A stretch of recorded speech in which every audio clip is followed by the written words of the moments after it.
welcome to the Utah Puck Report. We're back. We're going to get right into it because I know all Utah hockey players have been having the conversation about officiating, and I've got some officials here who are also players. I've got Ben Wilner. Ben, welcome back. Hey. Ben, you've been on the show a few times. This is your first time that you actually have something worthwhile to put in, though. Yeah, something to contribute. And then we also have Mike Vuich. Mike, we've played together for a long time. You've reffed a bunch of the stuff that I've done. We've gone to Vegas together. And so I feel like I can be pretty candid with you when I'm asking questions about officiating, and I hope that you feel like you can be candid with us in the audience. It's just us and 18,000 people. I mean, that's okay. So answer as honestly as you can.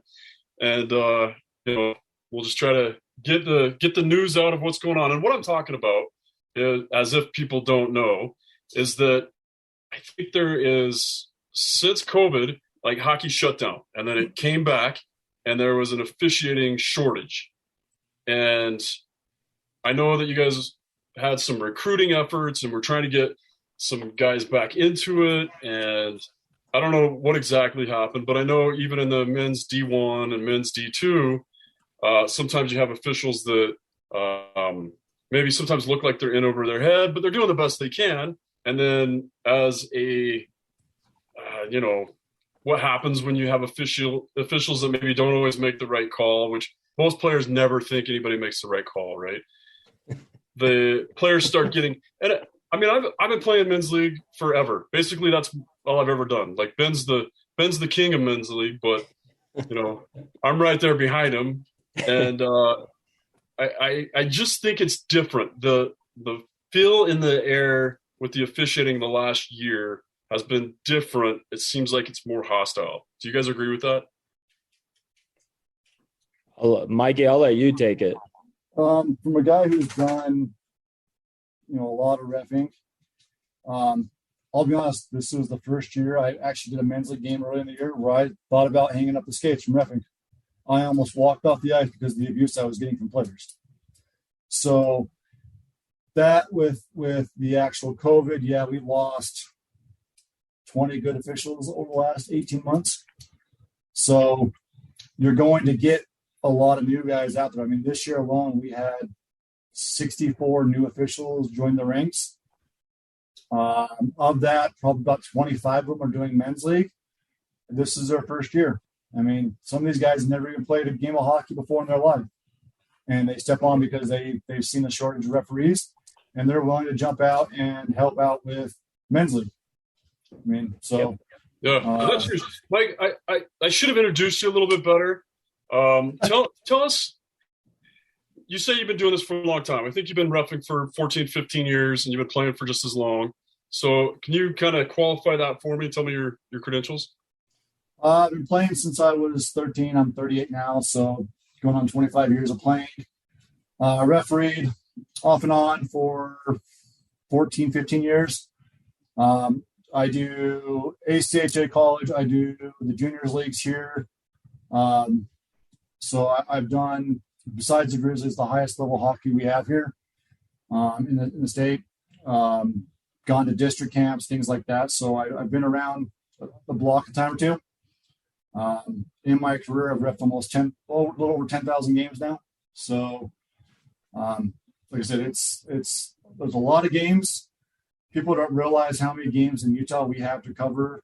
Told this to, I think, Wilner earlier this week. We reffed together on a given Sunday, men's league alone. There's 46 games in the state of Utah. Yeah. On a given Sunday.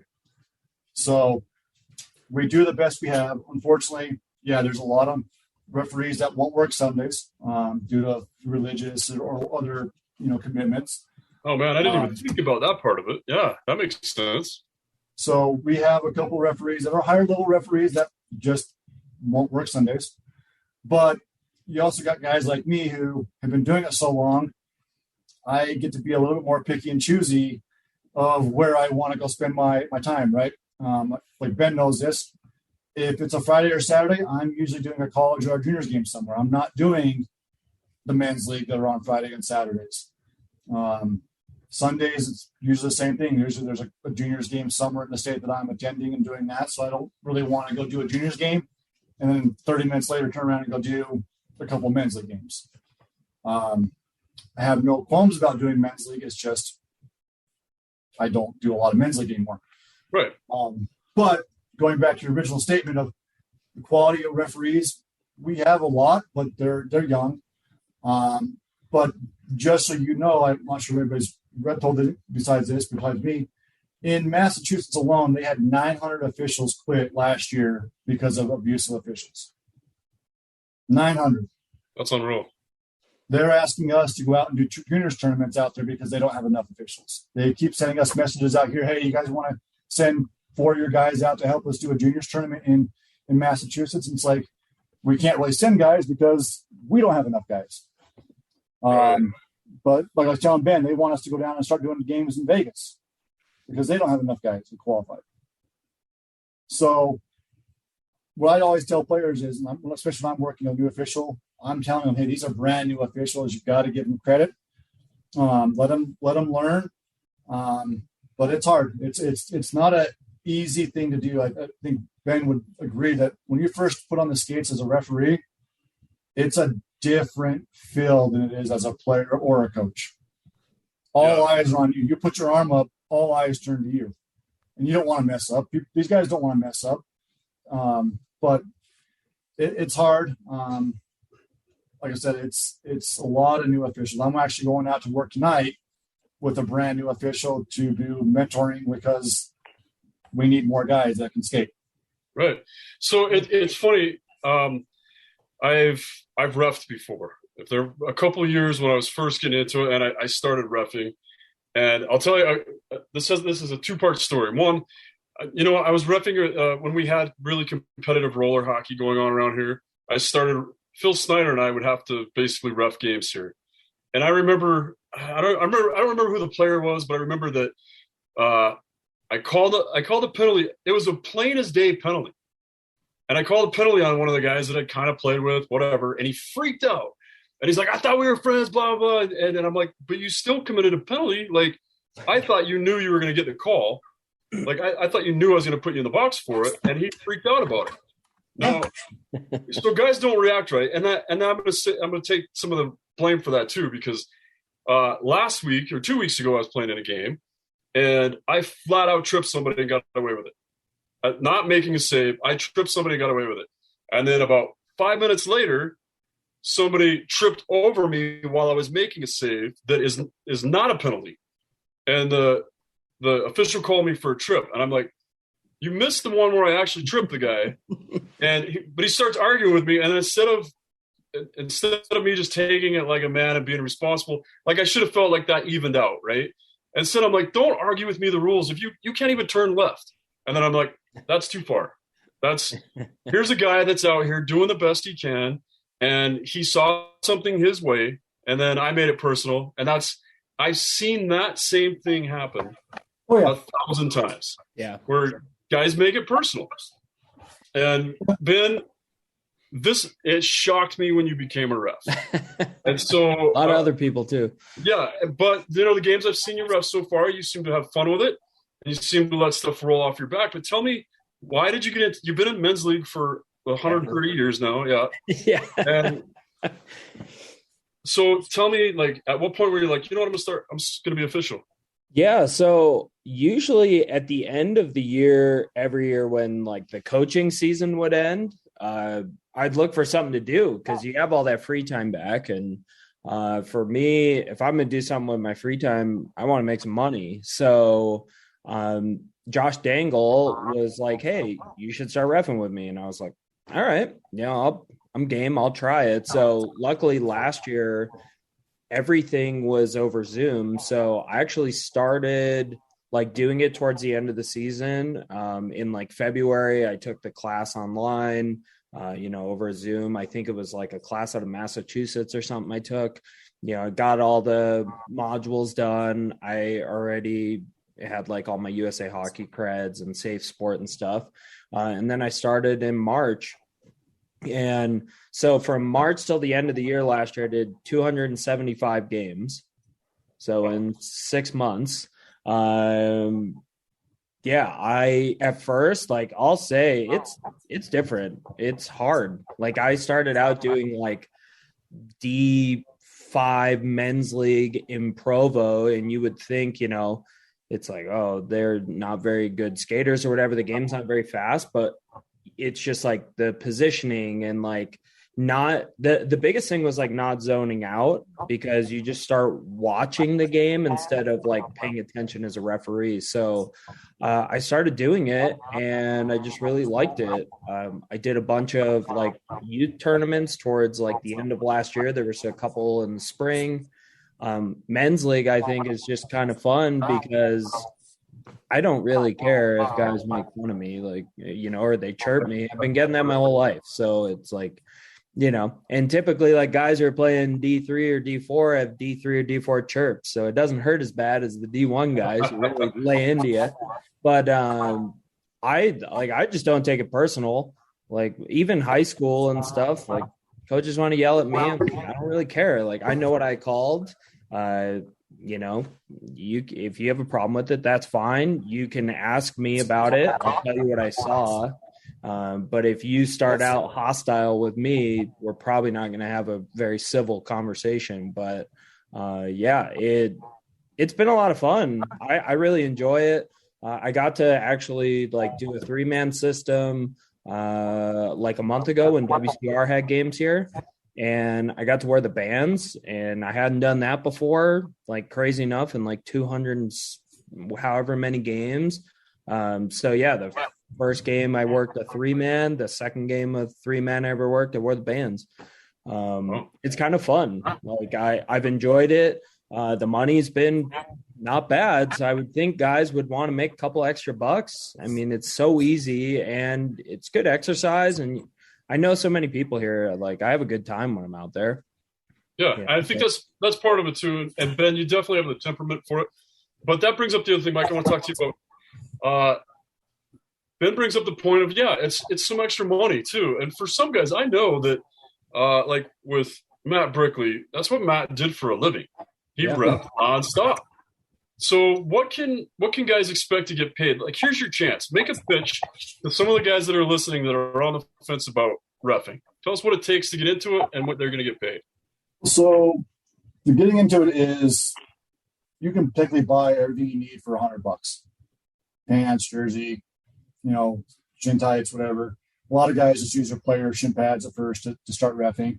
You don't have to go out and buy all the special gear that a higher level referee has if you just want to start doing some men's league. Theoretically, you get a 2-set.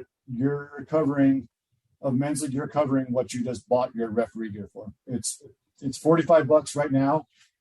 Next year we are raising rates. Ben is privy to this with the tournament pay we're getting. Yeah. We just got a raise in tournament pay. Like last year, for the 2 years ago when I guess we had Risk Cup. Like a squirt game was going to pay you $26. This year it's going to pay you $45. A midget game 2 years ago was $46. This year it's $75 a game. Oh. Ben knows this. I worked 28 games last month, Ben, and I still pulled in $2,100. Yeah, I mean it's good money. I mean, and with the raises going into effect next year, I mean you're going to be able to make good money. And there's guys in our organization that are pulling in $3,000 to $4,000 paychecks every month as a side business, right? And they're still working their full-time job. What I always tell people, it's a part-time job where you can set where you want to work and what days you want to work and what times. It's not like I go work at McDonald's part-time that, hey, you got to be here on a Tuesday and get paid X amount of dollars. It's like, okay, I don't want to work Tuesday nights because I play. I'm going to block that day out and I'm going to ref on Wednesdays. And I'm going to do Wednesdays and Fridays every week, and I'm going to make $1,200. Yeah, and it's to add on to that, it's so good. Like for the younger kids, what I really like about it for the younger guys is they get to see the game from a little different angle, and they get to really learn a lot. Because I reffed when I was like 14. I think it was a Bantam. I ref for like 2 years, and I kind of stopped doing it, but they get to learn a lot. But then at the same time, like Tyler Murphy's son started reffing, you do 5-6 squirt games in a row. on a weekend. And I mean, now they're doing like the youth leagues are like $26, but still that's $26 an hour. That's a lot better than working at Chick-fil-A, Right. And Yep. once you graduate high school, now you can pretty much work men's league as long as you're pretty good. So now you're making $45 an hour. I mean, me and Vuich just did 2 men's league games at Maverick. They both took an hour. We made $90 and we're out of there. Like your 2.5 hours, you made $90. Yeah, that's not bad. It's one of the best part-time jobs you can have. I mean, I do it for a couple things. I mean, I don't do it for the money. Money's just a benefit of it. But like I told Wilner, I'm trying to get him to do the higher level stuff because it's the best hockey you can do besides the Grizzlies, right? I mean, you go work at the United States Premier Hockey League. Last year, we had 6 guys make D1 college scholarships out of the state of Utah playing on those junior teams. It's good hockey. And you can get a juniors game done in 2 hours, 2 hours and 20 minutes. And if you're banding that, you're making $150. I mean, it's not bad money. We need guys who can do that because right now there's about 17 of us to do all the college and junior games in the state of Utah. Hence why we're trying to get Wilner and Fuller and Murphy into those games because we need those guys. College showcase weekend. There was 6 games a day for 4 days straight. That's 24 games for 17 of us to work. It's too hard to go do 3 college games in one day. You're dead. You're not making good calls because you're dead. I mean, you just can't work that many games. Yeah. So with that being said, I mean, like I said, we have 146 registered officials in the state of Utah right now. Of that, about 70 of those are youth officials. Okay. So there is a big gap of where they can work, right? Because they have to work a league that's under their age. But I also know that with that, it's not a pay thing. A lot of times what I found there with the youth officials is mom and dad don't want to go sit at a rink for 2 hours while Johnny's over there making, $40 because what am I going to do for 2.5 hours, right? Right. So it's hard for the kids, but like Ben said, it was like we had 64 guys work games in the month of November. 64 guys out of 146. Yeah. We have a lot of registered officials. It's just guys don't want to always work.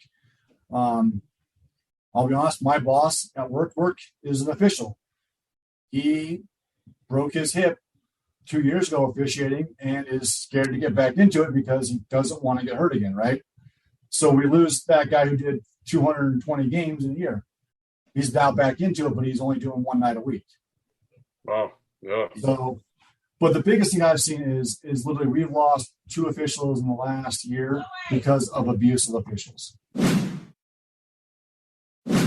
So I definitely want to talk about that. And I'll tell you, I think the world's just kind of gone mad. And my oldest son is a pilot, and he was telling me some stories about if you're gonna fly on an airline now, you check the box saying, yeah, I understand I'm gonna have to wear a mask on the plane or whatever. And then it's basically every single flight they have an issue. Oh, yeah. And then make 1 out of every 20 of those goes viral because they have to kick somebody off the airline or whatever.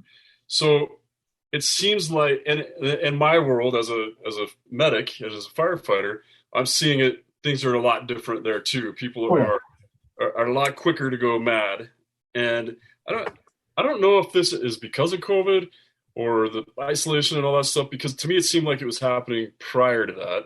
It is. Now we just have more focus. So, what is it like on your guys' end, Mike? You said after all this time, you finally at one point you're like, it's not worth it. I'm going to hang it up. What brought you to that? What's going on? Well, like started earlier this year, me and Ben actually worked a game together where we had a guy threaten us and walk up to us after the game after we got up and was like literally at the time we even Ben thought, well, he's going to go to his car and get a gun. Right? I mean, really? We were like, okay, this is a parent. This kid got hit on the ice. It wasn't a penalty, but he wanted to go after me and Ben because his kid got hit. It's like, well, first of all, it's a contact sport. Second of all, it's not a penalty if your kid gets hit just because he's a small kid. But that's the kind of things we're dealing with. With me personally, why I almost left the game is I was working with a younger official who was doing it like his 4th men's league game ever. And a guy literally skated from the far goal line all the way down the ice, parading him calling him all kinds of expletives, and then skated over to me and told me that this kid effing sucks and all this other stuff.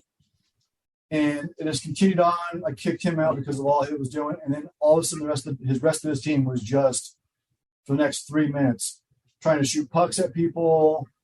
They were just going to the extreme. It's like, this isn't fun anymore. This isn't hockey at this point. This is guys just wanting to be assholes.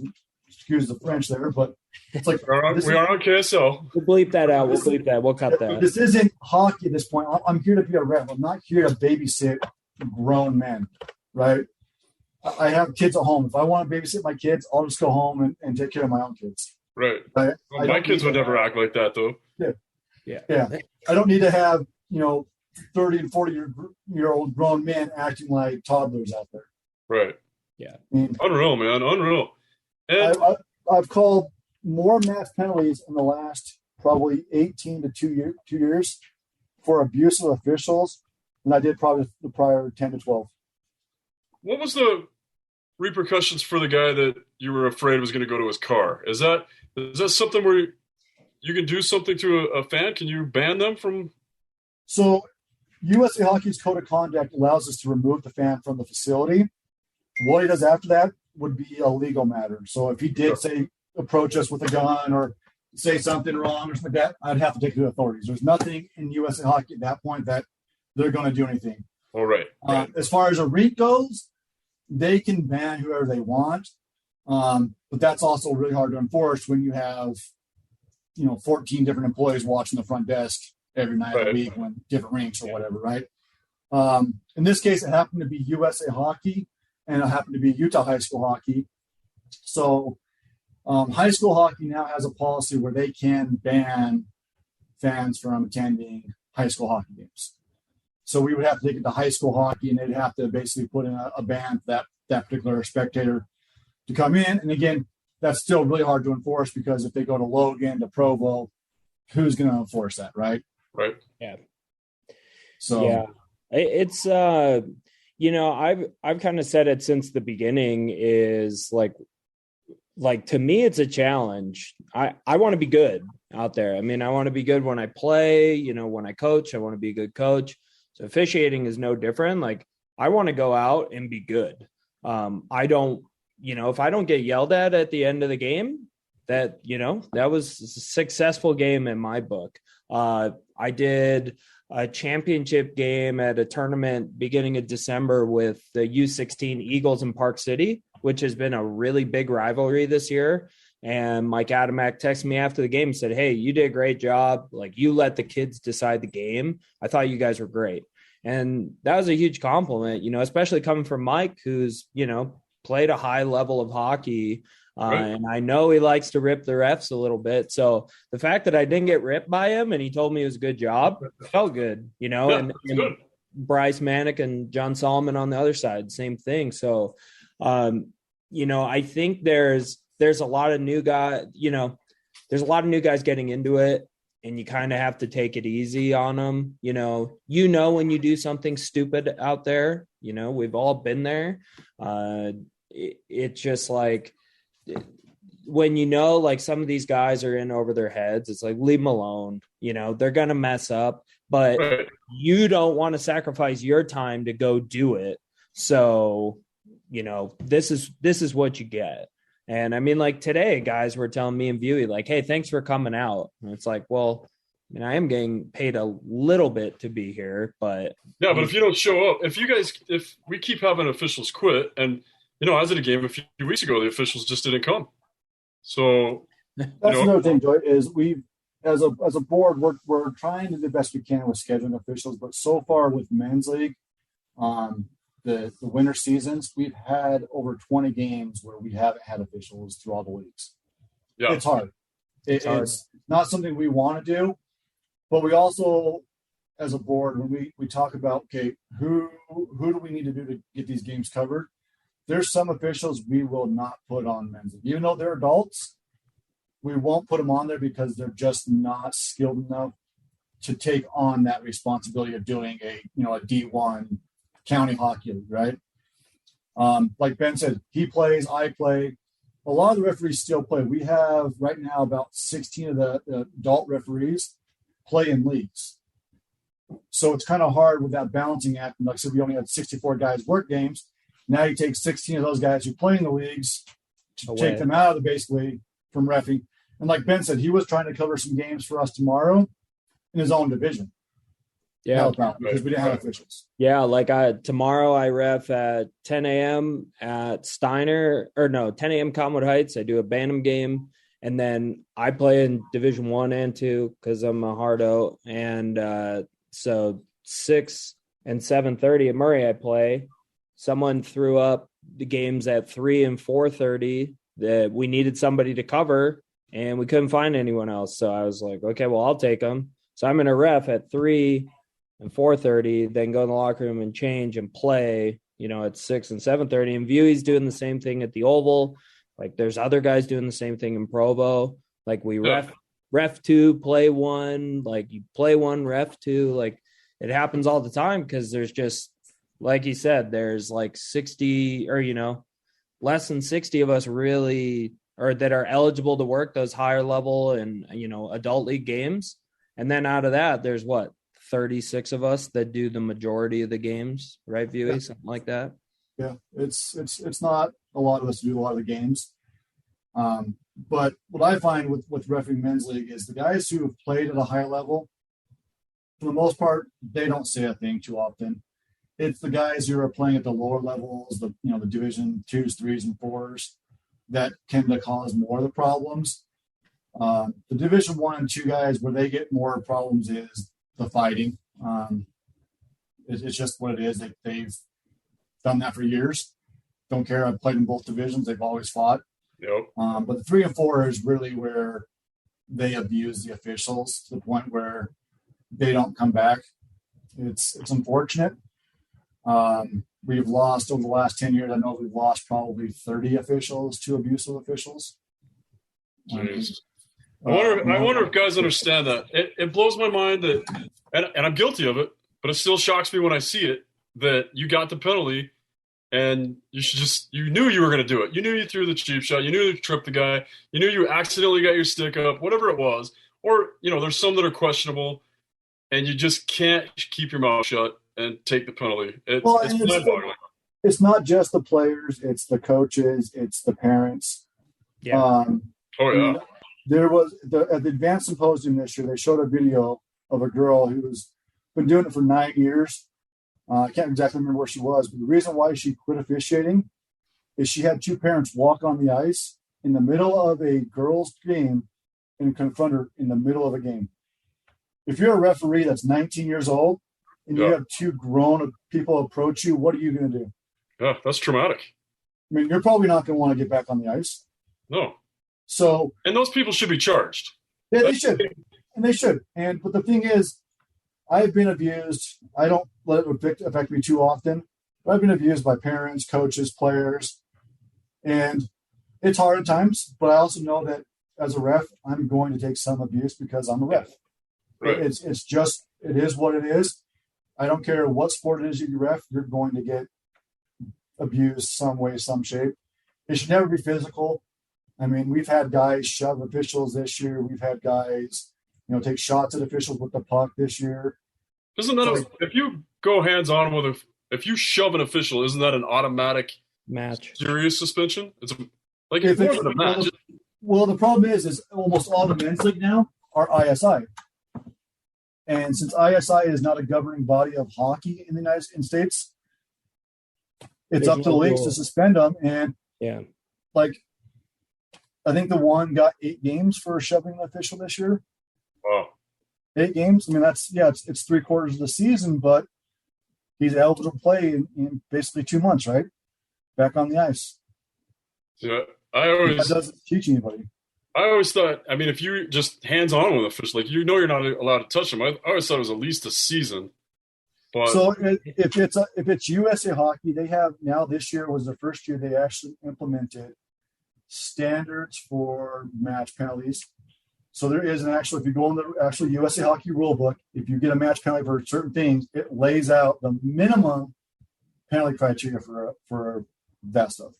So like an abuse with an official, minimum now is 2 games in USA hockey. So if you get a match penalty for abuse of official, which is not physical, but it's verbally abusing an official, it's an automatic 2-game suspension. If you physically get on it, depending on how bad the physical abuse is, and like I said, it's physical abuse could be just, pushing the guy off because you're pissed off, you don't want to go in the penalty box, they write you up for a match. Are you going to get a full season for that? Probably not. But if you're pissed at the referee and you shove him off or something like that, you're probably going to get at least 10 to 12 games. I do know that this year there was an official who was punched out of state, not in our state, but in a different state. He got a lifetime ban from USA Hockey. Yeah, which you should. Yeah. But you punch an official, you probably shouldn't be playing hockey. Right. So my whole thing I always tell about officials is, if this was a cop you're talking to or having a confrontation to, what do you expect the outcome to be? Right? If I go on the street and I shove a cop, where am I going? I'm not going to just go home that night. I'm going to go to jail for a while, right? So we're not cops out there per se. We're here to enforce the rules, but we want to make the game safe. We want to make the game enjoyable. We see the things that you guys do. Do we always call them? No. Do we miss stuff? Yes. Yep. Hockey refereeing is a judgment call, right? Ben, I've taught Ben this. There's basically 4 criteria that I look for in a penalty when I'm reffing a game. If it meets one of those 4, I call it. If it doesn't, it probably could be a penalty, but it doesn't meet my criteria, so I don't call it. And I've learned these criteria from guys who worked in NHL and AHL and IIHF. They've come out with these standards of how to call a game. And that's what I look at, is because I do the higher level stuff. I'm not going to call a little ticky-tack. Oh, he whacked the bottom of my stick on a slash and I didn't lose control of the puck. By definition, is it a slash? For the rule book, 100%. Did it change the outcome of the game? No, I'm not calling it, right? So that's where I think a lot of guys think that they're God's gift to hockey per se, and they want everything called. Take it with a grain of salt, dude. We're going to miss stuff. We're not going to call stuff that we don't think is a penalty. It's men's league at that. Some guys are like, hey, this might be their 5th game of the day. Like Ben, he's working 4 games tomorrow, 3 games tomorrow, whatever it is. He might be tired by the time he gets to that 3rd game. He's going to not see everything. He's not going to want to pay attention to everything because, let's be honest, you're in your skates for 5 hours, you're going to zone out a little bit. There's just no doubt about it. Ben seems to pace himself by just hanging out by the players' bench and talking to the guys on the bench. Well, that is true, too. Well, it's especially when I ref like 2 teams and I know people on both teams. I just hear, Wilner this, Wilner that on one side, and then I get down the other end. So sometimes I just stand in the middle, let them both abuse me a little bit. Right. That's fair. But you like it. Yeah, I like it. It's fun. So I got to tell you, I was going to throw this in a minute ago, and it's something that I wanted to get on the air. And it's not to do with officials, but it has to do with how crazy people are getting. And this stuff like this, I remember kind of happening before. But in my police and fire tournaments, I've been friends with the guys from LA County Fire for a long time. And one of their guys, the guy that actually runs their team, has a son that's a U11 goalie for the Junior Kings. And on Thursday, a parent came out of the stands and assaulted his son in the intermissions of a game and injured him. Injured an 11-year-old boy. Because parents are losing their minds now. You talk about they came out after the official. They actually came out after the opposing team's goalie and abused him to the point. So now that guy's obviously he's going to go to prison. He literally assaulted a juvenile. But that's where we're at now. I mean, you would have never thought about that before. You would have never thought some parent's going to take this so seriously that he's going to go Tanya Harding on the other goalie, right? 11-year-old. Unbelievable.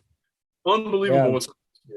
There was just to add to that, last weekend I played at Steiner. We had like some makeup games and we were leaving and the front desk worker was like, hey, did you guys see that fight that just happened? We're like, no, we just got out. We didn't hear anything about what happened. Apparently a couple guys started a little scrum right outside the front door there at Steiner where you exit the building. And apparently the guy who started the fight showed that he was carrying. Oh. And he's playing in our men's league. So I sent an email to Billiter. I'm like, find out who it is and just kick him out. Like, we don't need that. Like, well, it's technically potentially a violation of the law too. yeah, you show a that's weapon. even worse. That's not good, right? I But never understand who gets worked up that much for men's league. Not even me. like, did you hear about the one we had about 2 months ago, Ben, where they followed the referee outside at Steiner? No. So we had a youth team. One of the parents followed a referee out into the parking lot and started getting in their face. After the game, right? They're just a civilian at that point. They're walking up to their car. They're not a referee at that point. Tried to physically and verbally assault a referee.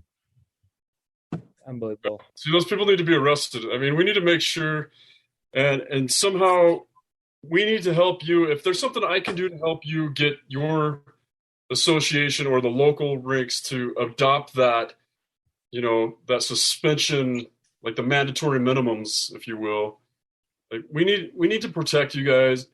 I appreciate the officials. And when JP Parisi taught me when I was 15 years old that, hey, don't take it out on those guys. If they come and they drop the puck, then thank them for being there.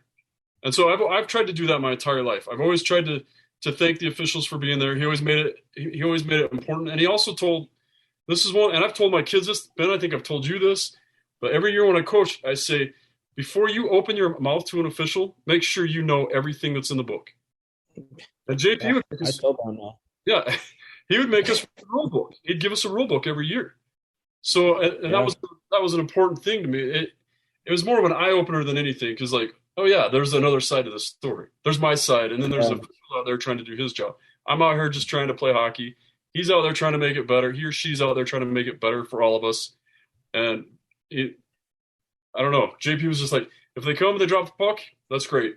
If they miss a call, you're gonna miss a puck too as a goaltender. You're not gonna catch every pass as a player. You're gonna screw up some passes. It's gonna happen. It's crazy, like when you miss stuff, just because someone skated in your lane and you miss it, and it happens in a split second, and you're like, okay, that's how you miss stuff, And someone says, I can't believe you didn't see it, and I just tell them, well, believe it, because I didn't see it. Yeah. So move on. We're humans. We're not robots. We miss stuff. I mean, the biggest one I see is they complain that it's a penalty in the NHL or it's a rule in the NHL. It's like, well, guess what, bud? we're not in the NHL here. The USL hockey rulebook is vastly You're in D4 different. beer league.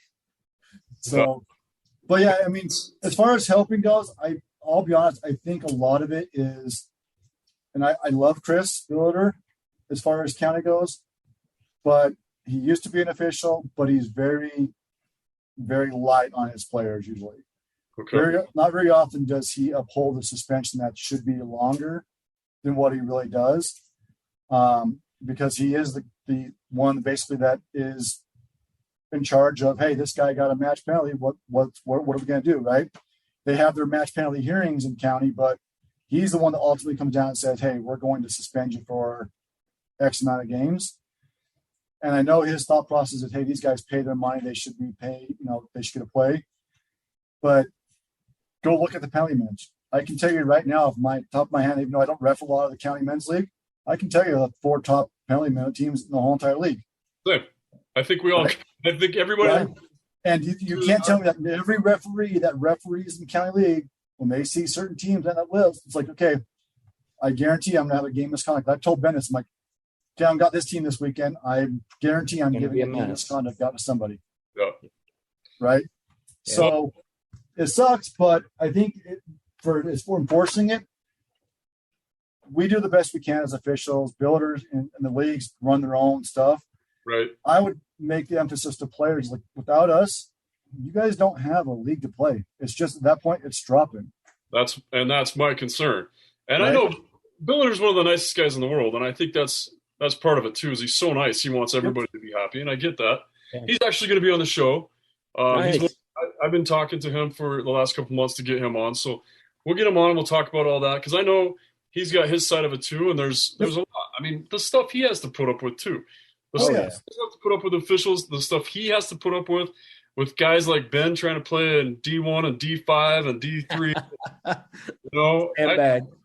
We get it. So anyway, I want to thank you guys for your time, and I want to also thank you guys for everything you guys do. And again, like JP said, I appreciate you guys coming and dropping the puck and allowing us to play the games, because without officials, you're right, it's just drop-in. And drop-in's a lot of fun, but it's not a game.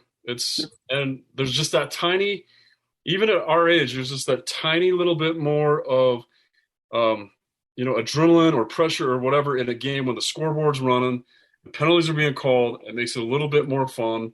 Sometimes maybe a little bit more frustrating, but it's worth paying the league fee, and that's why we go to tournaments. That's why we do all this stuff. It's not that we're trying to chase the NHL.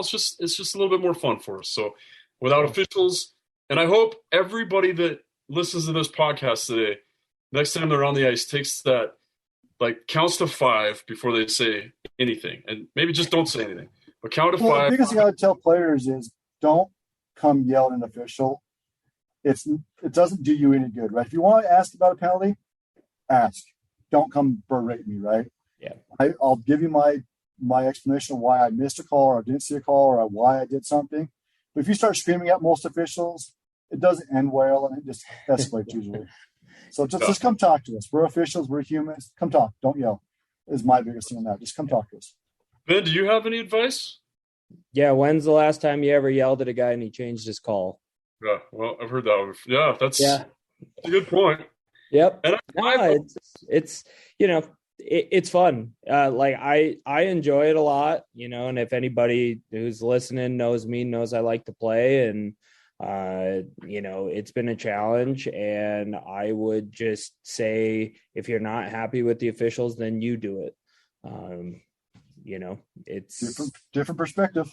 Yeah, it gives you a different perspective of the game and a little bit more appreciation for the guys who are out there doing it. So, but yeah, it's a lot of fun. I wish I've been trying to get more guys to do it, especially these kids who come home from juniors in college. I feel like it's a good little side gig for them. And we could really use those guys and their hockey knowledge to do it, because it would really help us out. So you said something at the beginning about you have guys that have never played the game of hockey. That blew my mind. I didn't know. We accuse guys of that all the time. Yeah. Have you ever even played the game? But it doesn't matter if you've read the rules and you watch the game, you understand the game. You don't have to have played it. It's the same thing with coaching. Some of the best coaches in the NHL never actually played. So, all right. So I want to wrap it up. It's getting a little long, but thanks so much for coming on the show. Thanks for what you guys do. And we appreciate your guys' words of advice there at the end. And hopefully, from here on out, it's going to be 25% less crazy than it's been. That would be good. That'd be good. We'll keep chipping away at it. Maybe if we do an episode every 6 weeks and remind guys, and then we'll start a small therapy group for those guys that are in the higher end of the penalty minutes, and find out what the truth is, who bullied them when they were little, who hurt them. We'll get them have a nice crying session, and then their penalty minutes. There we go. Let's do it. Okay. All right, guys. Thanks again for being on the show, and that is the Utah Puck Report.